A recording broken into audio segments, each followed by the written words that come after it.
Hey guys, Assalamu alaikum. Welcome back to BTB Spy. How are you doing? Thank you so much guys आपके support के लिए. So guys, इस video में मैं South Korean romantic mystery drama film decision to leave को explain करूंगी. इस फिल्म के डायरेक्टर है पार्क चेन वोक. पार्क ने 2016 में आने वाली famous psychological thriller movie the handmaiden को भी डायरेक्ट किया है. इस फिल्म के मेन लीड रोल हैं टैंग वाई और Park Hae Il. Decision to leave की कहानी एक लव स्टोरी पर बात करती है, लेकिन लव स्टोरी के साथ साथ इस मूवी में ड्रामा और सस्पेंस भी है. इस कहानी का प्लॉट इस बात को बयान करता है. एक पुलिस डिटेक्टिव जैंग हे जॉन इंसोम्निया से स्ट्रगल कर रहा होता है.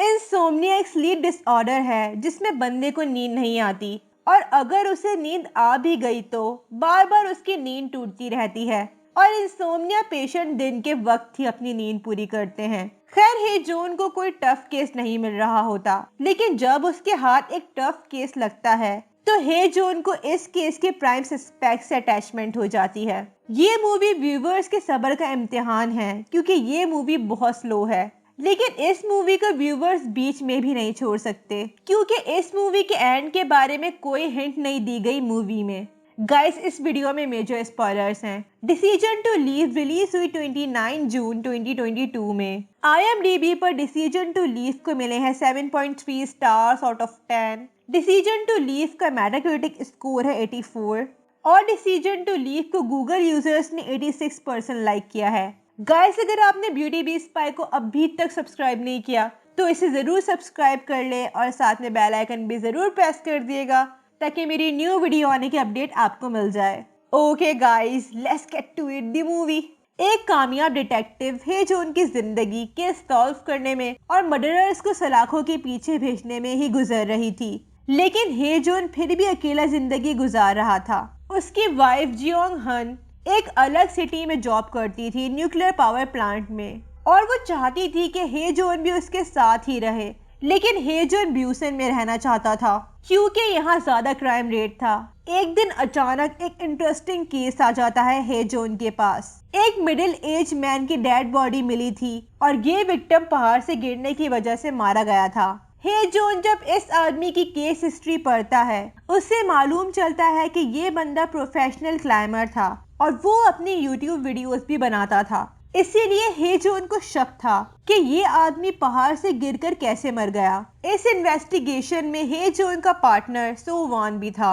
विक्टिम अपनी यंगर वाइफ सोंग सियो रे के साथ अपने रिलेटिव के घर रहता था. सियो रे में हे जॉन को कुछ ऑड लग रहा था क्योंकि जब भी उसे पुलिस स्टेशन बुलाया जाता था वो पुलिस स्टेशन विजिट ही नहीं करती थी, लेकिन जब वो पुलिस स्टेशन आती है उसे हे जॉन बहुत बार एक्सप्लेन कर रहा था, लेकिन सियो रे को उसकी बातें समझ ही नहीं आ रही थी क्योंकि वो चाइनीज ओरिजिन थी और उसे कोरियन इतनी अच्छी नहीं आती थी. लेकिन जब हे जॉन सियो रे की कोरियन सुनता है उसे अजीब लग रहा था क्योंकि सियो रे की कोरियन काफी अच्छी थी. सियो रे का हस्बैंड इमिग्रेशन ऑफिसर था सॉर्ट्स में और सियो रे उसके साथ कोरिया शिफ्ट हो गई थी चाइना से. सियो रे अपने हस्बैंड के बारे में और कुछ अहम बातें बताती है कि सियो रे का हस्बैंड उसे मारता पीटता था जब भी सियो रे और उसकी बहस होती थी. सियो रे का क्लेम था कि जिस दिन उसका हस्बैंड पहाड़ से गिरा उस दिन सियो रे ने अपने हस्बैंड को मना भी किया था क्लाइंबिंग पर जाने के लिए. सियो रे के हाथ में स्क्रैच मार्क्स थे और सियो रे के हस्बैंड के नेल्स में सियो रे का DNA मिला था. इस पर सियो रे का कहना था कि ये मार्क्स तब आए थे जब वो अपने डिफेंड कर रही थी अपने हस्बैंड से, लेकिन अभी भी सियो रे के केस में मिस्ट्री थी. हे जॉन सियो रे की इन्वेस्टिगेशन करते करते उससे अटैच हो रहा था. जितना शक हो रहा था सियो रे पर उतना ही अटैच हो रहा था हे जॉन सियो रे से. हे जॉन सियो रे पर नजर रखने के लिए उसके घर विजिट कर रहा था. सियो रे केयर टेकर थी ओल्ड पीपल की और वो पेशेंट्स की भी देखभाल करने जाती थी और उनके साथ अच्छा वक्त गुजारती थी. इस काम की वजह से सियो रे को एलिबाई मिल जाती है. जिस ओल्ड लेडी के घर सियो रे जॉब करती थी उनके CCTV फुटेज से पता चलता है कि सियो राय कब आती थी और कब जाती थी अपनी शिफ्ट एंड होने पर. जब हे जॉन विक्टिम के डेड टाइम चेक करता है तो वो सियो रे के टाइम से मैच कर रहा था. अब सियो रे पर ज्यादा शक हो गया था हे जॉन को, लेकिन हे जॉन सियो रे से काइंड था और उसे सपोर्ट कर रहा था. यहाँ तक कि हे जोन सियोरे को हर जगह फॉलो कर रहा था और अब उसकी आदत बन गई थी सियोरे के अपार्टमेंट में नजर रखने की कि आखिर वो क्या करती है। इस आदत को मोहब्बत में बदलने में ज्यादा वक्त नहीं लगता। इवन सियोरे खुद अटैच हो गई थी डिटेक्टिव से, जिस डिटेक्टिव को लग रहा था कि वो खूनी है अपने हस्बैंड की। हेजोन और सियोरे सिटी से बाहर जाते हैं। सियोरे हेजोन की मदद करना चाहती थी उसके इंसोम्निया में, क्योंकि हेजोन को इंसोम्निया डायग्नोज नहीं हुआ था। एक दिन हेजोन सियोरे को अपने अपार्टमेंट लेकर जाता है और उसकी एक वॉल पर सारे अनसॉल्व केसेस की फोटोज थी। सियोरे का कहना था कि यही वजह है कि हेजोन को नींद क्यों नहीं आती है। सियोरे बहुत खामोशी से अपने हस्बैंड की फोटोज वॉल से निकाल देती है और उसे जला देती है। अब इस हरकत की वजह से सियोरे पर और शक बढ़ रहा था। हेजोन के इन दिनों जो जज्बात थे सियोरे के लिए कानून के हिसाब से ये नाजायज थे, क्योंकि एक डिटेक्टिव का हक नहीं था कि वो एक खूनी से अटैच हो। कहीं भी हेजोन और सियोरे का फिजिकल रिलेशनशिप नहीं बताया गया था, इवन सिंगल किस भी। एक दिन एक्सीडेंटली हेजोन ओल्ड लेडी के घर चला जाता है। ओल्ड लेडी के फोन में एक फिटनेस ऐप थी जिसमें लिखा था स्टेप 138 काउंट थे। यहाँ हेजोन को शक हो रहा था कि ये लेडी चल नहीं सकती, और जब हेजोन ज्यादा गौर करता है तो उसे पता चलता है कि यही सेम फिटनेस ऐप सियोरे के पास भी है। हेजोन के माइंड में शक का समंदर बन गया था और वो पूरा मैटर चेक करता है फिर से, लेकिन आखिर में वो रिजल्ट से डिसअपॉइंट हुआ था। सियोरे अपने घर का बैकडोर यूज करती थी क्योंकि वो सीसीटीवी कैमरा को कवर नहीं कर सकती थी। मर्डर के दिन सियोरे बैकडोर से अपने घर से निकली और बस की हिल पर जाने के लिए, और वो पहाड़ पर चढ़ गई जिस टाइम उसका हस्बैंड पहाड़ पर चढ़ा था। जब ये कपल एक साथ पहाड़ के टॉप पर पहुंचे, सियोरे ने अपने हस्बैंड को पहाड़ से धक्का दे दिया। इस तरह सियोरे का हस्बैंड मारा गया। जब सियोरे ने अपने हस्बैंड को धक्का दिया, उसी वक्त सियोरे के हाथ पर उसके हस्बैंड ने स्क्रैच किया अपने डिफेंस में। हेजोन गुस्से में था ये सब जानकर, लेकिन वो बिलीव करता था कि अब पुलिस को इस इन्वेस्टिगेशन को करने देना चाहिए, क्योंकि हेजोन अपने दिल के हाथों मजबूर था। वो सियोरे को मरता हुआ नहीं देख सकता था। सियोरे अपने हक में कहती है कि उसका हस्बैंड एक करप्ट आदमी था। वो रईस लोगों से रिश्वत लेता था इस कंट्री में आने के लिए, और जब सियोरे ने उसे रोकना चाहा तो वो उसे धमकियां देना शुरू हो गया कि वो सियोरे को चाइना डिपोर्ट कर देगा। सियोरे के घर से उसके हस्बैंड के ब्लैकमेल लेटर्स और सुसाइड नोट मिले थे, लेकिन ये रिवील हो जाता है कि ये लेटर्स सियोरे ने प्लान किए थे। सियोरे को पता था कि पुलिस उसका फोन चेक करेगी, इसीलिए उसने ओल्ड वुमेन का फोन यूज किया था और वो रात ओल्ड वुमेन के घर जाकर अपना फोन एक्सचेंज करती थी। हेजोन को सियोरे से सच्ची मोहब्बत थी, इसीलिए वो सियोरे को कहता है कि वो अपना फोन डिस्ट्रॉय कर दे ताकि किसी को कभी कोई एविडेंस ही ना मिले उसके खिलाफ। सियोरे ये बात अपने फोन में रिकॉर्ड कर देती है और ये दोनों अलग हो गए थे। हेजोन अपना ट्रांसफर कर देता है जहां उसकी वाइफ काम करती थी। 13 मंथ्स बाद हेजोन अपनी वाइफ के साथ लेपो में रह रहा था और उसकी लाइफ काफी बोरिंग चल रही थी क्योंकि लेपो में क्राइम रेट बहुत कम था। हेजोन को बस थीव्स को पकड़ना होता था। एक दिन फिश मार्केट में हेजोन की नजर सियोरे पर पड़ती है। सियोरे अपने न्यू हस्बैंड के साथ लीपो में शिफ्ट हो गई थी और उसका हस्बैंड होसिन एक स्टॉक मार्केट एनालिस्ट था। अब के दोनों लवर्स अपने पार्टनर्स को एक दूसरे से इंट्रोड्यूस करवाते हैं। जोंग हन को फौरन शक हो जाता है कि इन दोनों का कोई पास्ट है एक दूसरे के साथ। जोंग हन होसिन का कांटेक्ट डिटेल्स लेती है। एक दिन होसिन अपने मैंशन के स्विमिंग पूल में मारा हुआ पाया जाता है और सियोरे पूल में से सारा खून साफ कर रही होती है। हेजोन को शक था कि आखिर ये काम भी उसके लवर सियोरे ने किया होगा। जब हेजोन क्राइम सीन पर आता है, वो सियोरे से पहला यही सवाल करता है कि क्यों मारा उसने अपने हस्बैंड को। सियोरे ने बहुत हद तक क्राइम सीन पर एविडेंस खत्म कर दिए थे, क्योंकि एक बार हेजोन ने उसे बताया था कि कैसे क्राइम सीन से ब्लड हटाया जाता है।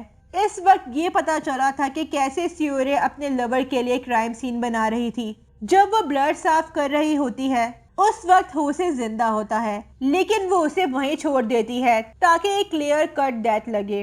अब यहाँ ये बात खुल जाती है कि होसिन एक करप्ट इंसान था और होसिन ने criminal gang leader Chola song से पैसे लिए थे, इसीलिए चोल इस कपल को धमका रहा था।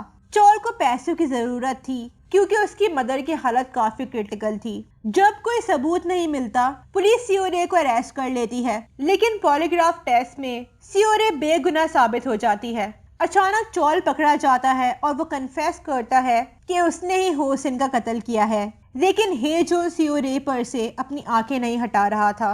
वो सियोरे के स्मार्ट वॉच की रिकॉर्डिंग चेक करता है। सियोरे हे जोन को एक सुनसान सी जगह बुलाती है और वो अपना पुराना फोन हे जोन को दे देती है ताकि हे जोन सियोरे का प्रीवियस केस फिर से रीओपन कर सके। हे जोन और सियोरे फिर से साथ थे, लेकिन इन दोनों को एक दूसरे से दूर होने का डर भी था। खैर, जियोंग हन के फोन में से होसिन का नंबर मिला था पुलिस को।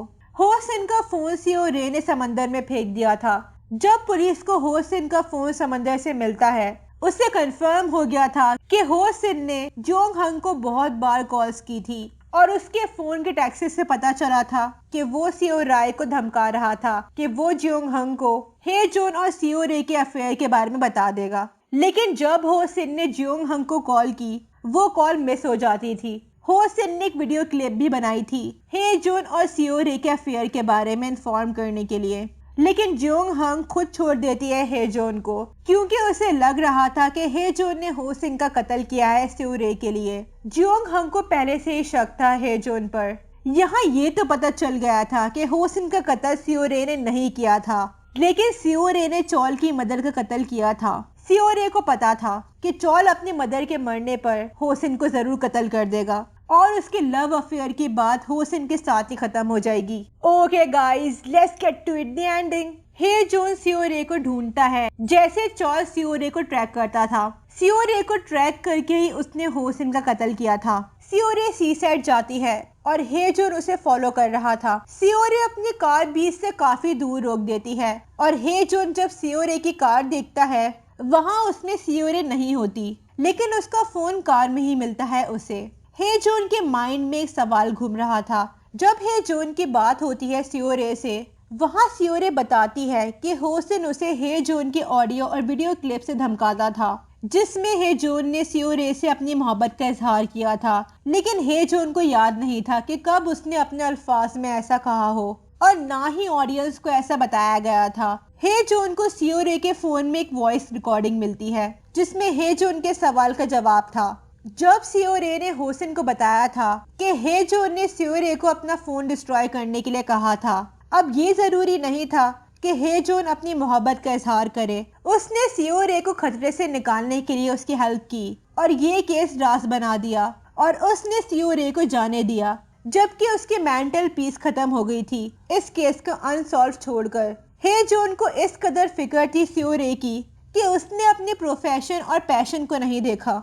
मूवी के एंड में सियोरे का कहना था कि अब उसकी बारी है अपनी मोहब्बत को साबित करने की। अगर सियोरे मिसिंग होती अचानक से और उसने अपना फोन भी हे जोन के हवाले कर दिया था, जब पुलिस उस फोन का एग्जामिन करेगी तो सियोरे को मुजरिम करार दे देगी और इस तरह हे जोन पर कोई उंगली नहीं उठा पाएगा। उसने होसिन का फोन भी समंदर में इसलिए फेंका था और सियोरे लेपो भी इसीलिए आई थी क्योंकि वो चाहती थी कि उसका लवर ये केस सॉल्व कर ले, जिस केस ने उसे 1 साल तक बेचैन रखा था।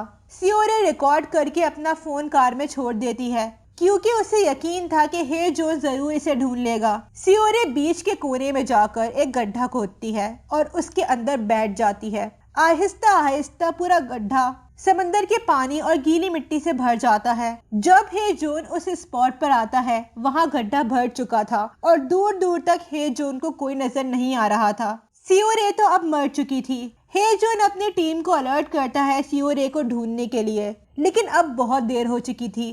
डिसीजन टू लीव का कंक्लूजन उदास था क्योंकि सियोरे ने शुरू में जो किया था उसकी माफी और कुर्बानी दे दी थी उसने। दी एंड।